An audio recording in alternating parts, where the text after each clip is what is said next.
Hello, नमस्कार और सुप्रभात आप सभी को। कैसे हैं आप सब? आज बहुत दिनों बाद मिलने आई हूँ, लेकिन सबसे पहले पूजा कर लेते हैं, फिर बहुत सारी बातें करेंगे। तो चलिए।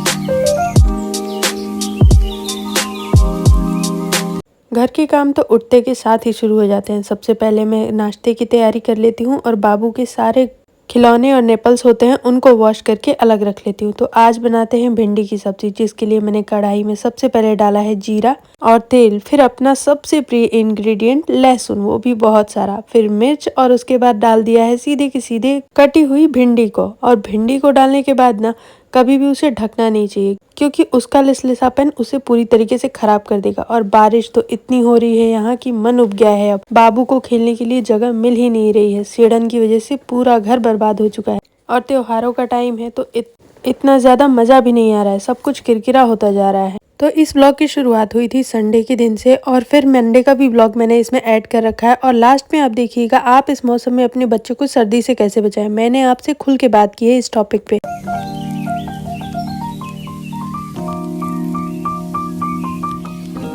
भिंडी की भुजिया बनाने तो सबको आती होगी, ये एक नॉर्मल सी रेसिपी है, लेकिन आज मैंने आपको बता दी है। अगर कोई हॉस्टल गोइंग बॉय है तो उसके लिए ये बहुत इजी है। और अब देखिए जनाब की शरारतें।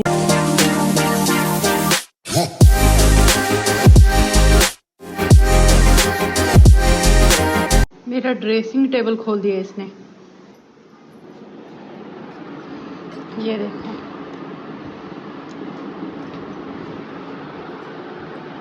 ये कौन समेटेगा? ये किसने फैलाया? किसने फैलाया?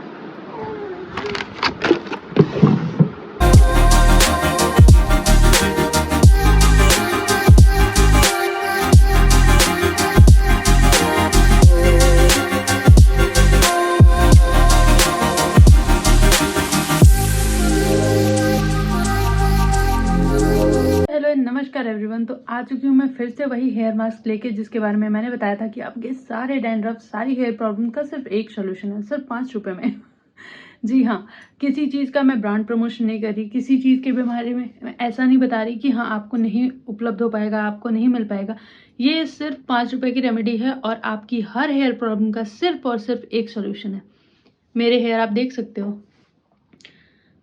पर जिसके होते हैं ना उसे कुछ ज़्यादा फर्क नहीं पड़ता। मुझे कुछ ज़्यादा फर्क नहीं पड़ता ये कितने लंबे हैं कितने छोटे हैं, लेकिन आपको फर्क पड़ेगा क्योंकि आपके बाल बहुत ज़्यादा, आप अपने बालों से परेशान हो चुके हो। डैंड्रफ है सिर में, बहुत ज़्यादा झड़ रहे हैं, बहुत ज़्यादा पतले हो गए हैं, बहुत ज़्यादा डल हो गए हैं, उनमें कोई भी शाइन नहीं है, कोई भी सिल्कनेस नहीं है, कुछ भी नहीं बचा है आपके बालों में। आप बिल्कुल परेशान हो कि बाल इतने पतले क्यों हो रहे हैं। सिर्फ और सिर्फ एक सोल्यूशन आपके बालों के लिए, ये एक रामबाण उपाय हमेशा हमेशा हमेशा काम करेगा। इस बार मैं इस उपाय को कर रही हूँ सरसों के तेल से। ओके, वो भूल जाना कि लोग कहते हैं कि यार हेयर में चंपी मत करो। कहाँ है, कहाँ है वो लोग? मेरे सामने लेके आओ। हम तो डेली करते हैं, हमेशा करते हैं, हफ्ते में 2-3 बार करते हैं। और बालों को देख लो, कोई प्रॉब्लम दिख रही है? वाइट हेयर्स आ रहे हैं भाई, क्योंकि वो होता है पित्त की वजह से। मेरे शरीर का पित्त लेवल बहुत हाई है, जिसकी वजह से वाइट हेयर आते हैं मुझे। एक दो बस, ज़्यादा नहीं। यहाँ पे 1-2 बाल दिखेंगे आपको, कभी कभी यहाँ पे भी आ जाते हैं। वैसे ये देख लो आप, अगर आपको दिख रहे हैं तो आप कमेंट करना, मुझे 1-2 दिख रहे हैं। तो वही बात है, जिसके बाल लंबे होते हैं उसे कोई फर्क नहीं पड़ता कि वो क्या कर रहा है क्या नहीं कर रहा है। जैसे मुझे कोई फर्क नहीं पड़ता, लेकिन जब छोटे हो जाते हैं ना तो इन्हें बढ़ाने की मैं पूरी की पूरी कोशिश में लग जाती हूँ। अभी भी मैं वही कर रही हूँ, क्योंकि मैंने यहाँ तक अपनी लेंथ कटवाई थी और इतना जब बाल गया ना तो बहुत समझ में आया सच्ची। इतना बड़ा सा बाल, इतना ज़्यादा मोटा, और यहाँ से लेके यहाँ तक पूरा निकाल दिया उन लोगों ने। बहुत समझ में आया मुझे, और तब से मैं फिर से लग गई हूँ इसे वापस से बढ़ाने में, क्योंकि अब मुझे ये प्रॉब्लम लग रहा है। उस टाइम हेयर स्टाइल लगा था, बहुत खुश थी मैं, रात के 2-2 बजे तक अपने बालों को लहरा लहरा के देख रही थी। अभी मुझे ये प्रॉब्लम लग रहा है। तो इस प्रॉब्लम को सॉल्व करते हैं और आगे बढ़ते हैं। तो चलिए पहले हेयर मास्क लगाते हैं। पूरा 2 नींबू आज मैं डाल रही हूँ।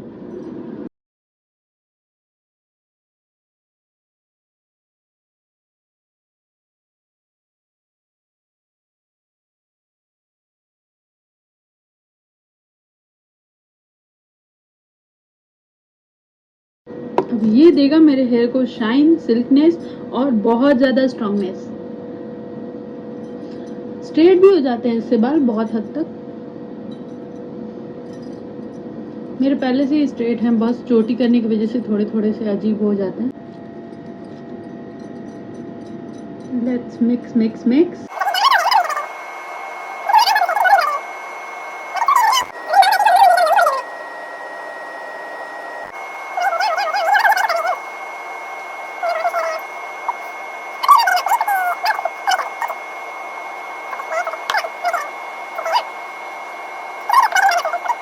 और फिर शाम को लग गए हैं नाश्ते की तैयारी में, जिसमें पापा के लिए है पपीता और हमारे लिए है हमारे प्यारे भुट्टे। वैसे तो भुट्टो को दो तरीके से बनाया जाता है, एक उबाल के और एक गैस पे सेक के, लेकिन मैं गैस पे सेकने वाला ही ज़्यादा प्रेफर करती हूँ। मुझे सिके हुए भुट्टे ही पसंद आते हैं। कोयले वाले भुट्टे तो इससे भी ज़्यादा टेस्टी लगते हैं। और इसमें आप डालो काली मिर्च, नमक और लाल मिर्च का तड़का और उसके बाद खाओ अच्छे से नींबू के चटकारे ले लेके। और अक्सर मैं बहुत सारा लहसुन छील के रख देती हूँ, ताकि जब मुझे कोई भी काम पड़े ना, तो ऐसा ना हो कि मुझे वेट करना पड़े कि मैं लहसुन छीलूंगी तब खाना बनाऊंगी। इससे काम बहुत ही ईजी और फटाफट से हो जाता है। अगर आप ये नहीं करते तो एक बार करके ज़रूर देखिएगा। आज ना हम घाटी का मसाला बनाना देख लेते हैं। सबसे पहले हमने घाटी ले ली है जितनी हमको आवश्यकता है। उसमें हम ऐड करेंगे ये कलौंजी, सफ़ेद वाली और ब्लैक वाली भी, जिसे आप लोग कहते हो जवाइन मंगरेल। एक थे आम का अचार, एक थे मिर्ची का अचार और साथ में थोड़ा सा सरसों तेल, बस एक नींबू का रस। अब हम ले लेंगे इतना सा लहसुन और ये 4-5 मिर्चें। इसको बारीक चॉप करना है, तो हम इस चॉपर में डाल देंगे इसे। साथ में छिले हुए 2 प्याज, इसे भी अच्छे से चॉप करेंगे।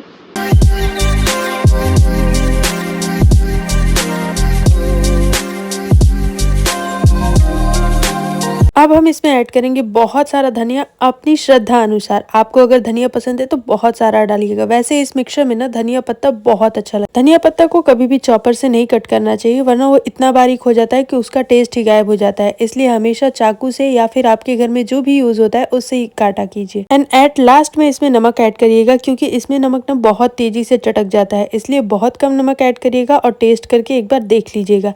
क्योंकि हमने इसमें आम और मिर्ची का अचार भी डाला है जिसमें ऑलरेडी नमक रहता है, तो इसलिए नमक कम ही जाएगा। और जब ये अच्छे से मिक्स हो जाएगा तब आप इसे हाथों में दबा के देखना। अगर बॉल्स बन जा रही हैं और वो आराम से फूट भी जा रही है, मतलब आपका मिक्सचर बिल्कुल परफेक्ट बना है। अगर थोड़ा सा भी सूखा हुआ मिक्सचर है तो आप थोड़ा सा पानी के छींटे दे सकते। पानी के छींटे देने से सत्तू में जो गैस बनती है ना, वो कभी नहीं बनेगी। और हमेशा पानी के छींटे दे के ही बनाना चाहिए।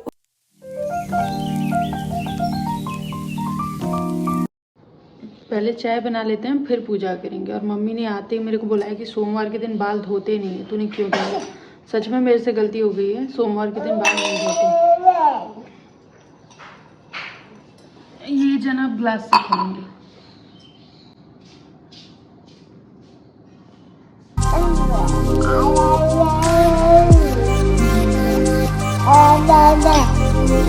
ये जनाब तो नहा धो के तैयार हो गए हैं। अब मम्मी गई है पूजा करने, मुझे अब खाना बनाना है। इनको लेके कैसे बनाऊँ? नाश्ता तो बन गया है पर लंच बनाना है अभी।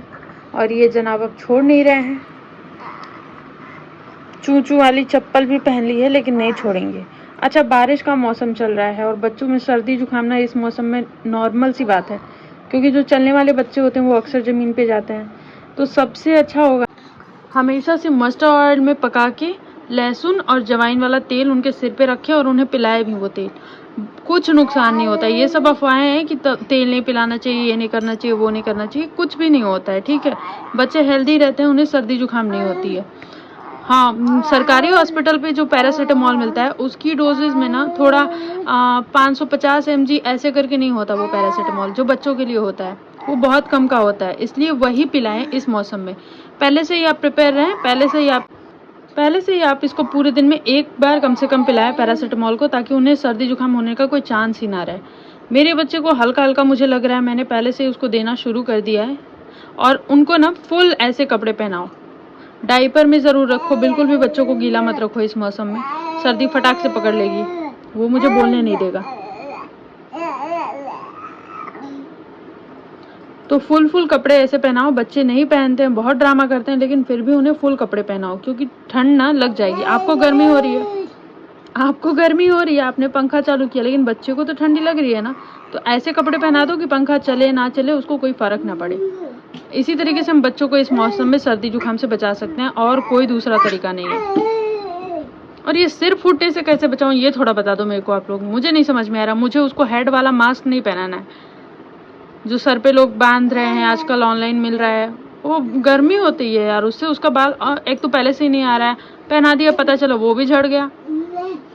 ये आजकल बिल्कुल किसी के मान में नहीं है, और इतना सिर फोड़ रहा है ना, इतना फोड़ रहा है कि पूछो मत। और हाँ, तो आज सोमवार का दिन है और आप सभी को लास्ट सोमवार की बहुत बहुत बधाई। सावन का ये लास्ट सोमवार है और आप सभी के ऊपर भगवान महादेव की कृपा बनी रहे, यही बस कहूँगी। और मेरा बच्चा मुझे बोले नहीं दे रहा है। खैर, मुझे पूछना है कि वो लोग कहाँ हैं जो कॉटन की नैपीज बेच रहे थे, डाइपर्स कॉटन वाले, इस मौसम में उनका क्या हाल है भाई? हमारा तो हाल बुरा है, जो हमने बिना डायपर के अपने बच्चों को रखा हुआ था ना, अब डायपर पे आ गए हम लोग, शिफ्ट हो गए। लेकिन वो लोग कहाँ हैं जो नैपीज बेच रहे थे? ये सारे चोचले न जो हैं, उनसे कुछ नहीं होने वाला। और एक और बात बता दूं, हमारे यहाँ ऐसी अफवाह है, मेरे ससुराल में खासकर, कि बच्चों को डायपर पहनाने से ना उनकी कमर पतली हो जाती है। इस हिसाब से मुझे लगता है कि बच्चों को पैंट भी नहीं पहनानी चाहिए, उससे भी तो उनकी कमर पतली हो जाएगी। जितना डायपर टाइट होता है उतना ही पैंट भी टाइट होता है। ऐसी किसी भी अफवाह पे बिल्कुल ध्यान ना दीजिए। आपका अपना बच्चा है, आपको कैसे रखना है वो आप देखो। उसको सर्दी जुकाम हुई ना तो सब आपको ठोकेंगे कि तूने अच्छे से ध्यान नहीं रखा होगा। कोई ये नहीं कहेगा कि तूने डायपर क्यों नहीं पहनाया, वो गीले में रह गया। नहीं, मैंने खुद अपने हाथों से 18 के 18 नैपीज सिल के रखी हुई थी, जो मैं अपने बच्चों को हमेशा पहनाती थी, इसको, इस टकले को। पर वो सारी नैपीज, सारे पैंट, सब कुछ बाहर धूप में है। धूप क्या, धूप हो ही नहीं रही है। जो बारिश हो रही है ना 3-4 दिनों से, 5-6 दिनों से धूप हो ही नहीं रही है। मैं वापस से डायपर पे शिफ्ट हो गई हूँ। Diaper is the best thing, कुछ नहीं होता। ये सब चोचले हैं कि ये पतला हो जाएगा कमर, ये हो जाएगा, वो हो जाएगा। और जिसकी कमर पहले से पतली उसका क्या? इंडिया में ऐसे ही लोग मोटे नहीं हो रहे, ठीक है? इंडिया में मोटापा सबसे ज्यादा है, तो वो लोग ने डायपर नहीं पहना कभी? हद करते हो यार, थोड़ा तो दिमाग लगा लिया करो। डायपर से कुछ नहीं होता, ठीक है? मैं बच्चे को डायपर पहना रही हूँ क्योंकि इस मौसम में डायपर के अलावा और कोई ऑप्शन नहीं है। जो कॉटन की नैपी बेच रहे थे वो लोग भी गायब हो गए हैं, और जो डायपर बेच रहे थे कॉटन वाले वो लोग भी गायब हो गए हैं। कॉटन की नैपी मेरी खुद की खुद रखी हुई है, सूख ही नहीं रही है, मैं पहनाऊँ कैसे? और पहनाऊँ भी तो वो सूसू कर देगा, जहाँ करेगा वो जगह गीली हो जाएगी। अब वो नहीं सूखेगी, बदबू से घर भर जाएगा। तुम्हारे बारे में ही कह रही हूँ, लो बात करो। हाँ, ये कौन सी बात है? ऐसे फुल फुल कपड़े अपने बच्चों को पहनाओ और सर्दी से बचाओ। इस मौसम में सर्दी बहुत कॉमन है और किसी को भी हो सकती है, बड़ों को भी। तो ये तो बच्चे ही हैं। कपड़े गंदे होंगे, दूसरे कपड़े मिल जाएंगे, दूसरे कपड़े हम पहना देंगे, लेकिन नहीं, कपड़ों की फिक्र मत करो, बच्चों की फिक्र करो। क्योंकि वो अगर एक बार बीमार पड़े ना तो हॉस्पिटल का चक्कर लगाते लगाते तुम्हारी तो जो टांग का हाल होने वाला है ना, पूछो ही मत। अभी इसको देखो, बारिश में जाना है, बाहर बारिश हो रही है और वो बाहर ही जा रहा है। पानी से इसको अलग ऑब्सेशन है, पानी से इसको बहुत प्यार है भाई। पूरे पानी में बैठा दो, नहलाते रहो, कुछ नहीं फर्क पड़ता है। इसको नहाने में बड़ा मजा आता है, चाहे ठंडी का मौसम हो चाहे गर्मी का मौसम हो, कितना भी ठंडा पानी हो। तो चलिए आगे मिलते हैं, take care. You are looking so handsome. My cutie pie, my darling, my shuggu, my ducklu. Oye, Kiretu. Good boy, ये लो good boy. मैं यहाँ पे दूध गर्म कर रही हूँ और मेरे बच्चे को देखो आप लोग क्या कर रहे हो। ओए मता मता मता, मेरे बाप रुक जा। भगवान, इसको संभालना बहुत मुश्किल है। देखो फिर से शुरू किया इसने। मैं आ रही हूँ, दूध बंद करके मैं आ रही हूँ। सोचा थोड़ा पैर में आलता वालता लगा लूँ, वो क्यों, ये बच्चा लगाने ही नहीं देगा। तो आप सबकी रिक्वेस्ट पे मैंने इतना बड़ा व्लॉग तो बना दिया। अब आप लोग बहुत सारा प्यार दीजिएगा और बहुत सारा लाइक कीजिएगा। तो take care everyone, love you all. मिलती हूँ अगले व्लॉग में, तब तक के लिए स्टे ट्यून और अपना ध्यान रखिए और अपनों का भी, और त्योहारों का मज़ा ज़रूर लीजिए। Take care, bye bye.